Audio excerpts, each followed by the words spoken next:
Modified silencer व्यवहार करुथिबा अमानिया motorcycle आरोही कड़ा संदेश। थाना परिसर में रोलर चढ़ाई भंगागला प्राय 250 रु अधिक जबत होइथिबा मोडिफाइड साइलेंसर।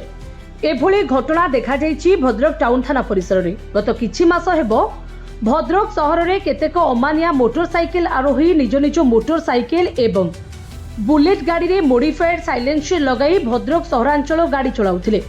फल से साइलेंसर बाहर विकटाल शब्द जोगु सहर में शब्द प्रदूषण बढ़िबा सहित अनेक लोक यह विकटाल शब्द शुणी भयभीत हो जाउथिले। तेणु भद्रक एसपी निर्देश क्रमे भद्रक टाउन पुलिस पक्षरु गत एक मास है यह मोडिफाइड साइलेंसर लगा गाड़ी गुड़िक अटकाई से साइलेंसर बाहर करा सेगुड़ी को थाना परिसर में रोलर चढ़ाई नष्ट करा तेबे मोडिफाइड साइलेंसर लगाउथिबा अमानिया मोटरसाइकेल आरोही मानक पई एक कड़ा संदेश बोली टाउन थाना अधिकारी कहवा सहित मोबाइल रे कथा होई गाड़ी चलाउथिबा एवं एपरी साइलेंसर लगाई गाड़ी चलाउथिबा व्यक्ति विरोध में आगामी दिन में आहुरी अधिक कड़ा पदक्षेप नियाजिबो बोली सूचना दिया जायछि।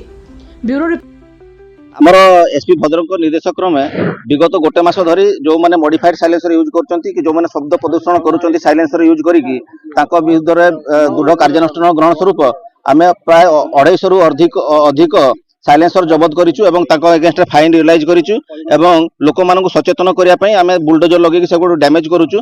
आगामी भविष्य रे जदि कोनोसी लोकक दृष्टि रे आसुची जे के मॉडिफाइड साइलेंसर यूज करूची जदि ताको नंबर देबे हमकु ताले आमे उपरोक्त लोकक घर को जाई मध्ये ताकर गाडीर साइलेंसर जबत करिकी ताको डैमेज करिया पई चेष्टा करिवु एवं भविष्य रे कार्यानुष्ठान जारी रहिबो। मु सचेतनता पई कहया पई चाहूची जो माने गाड़ी चलेला बेले मोबाइल रे कथा है कि गाड़ी चलाउचंती आगामी दिन में विरुद्ध में विहित कार्यानुष्ठान ग्रहण करा 250 रु अधिक साइलेंसर आज आम डैमेज कलु।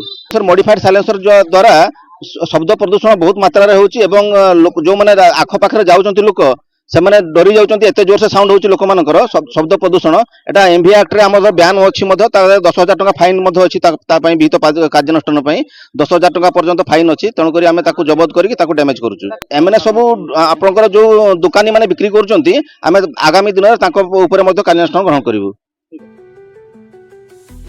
ब्यूरो रिपोर्ट जे न्यूज।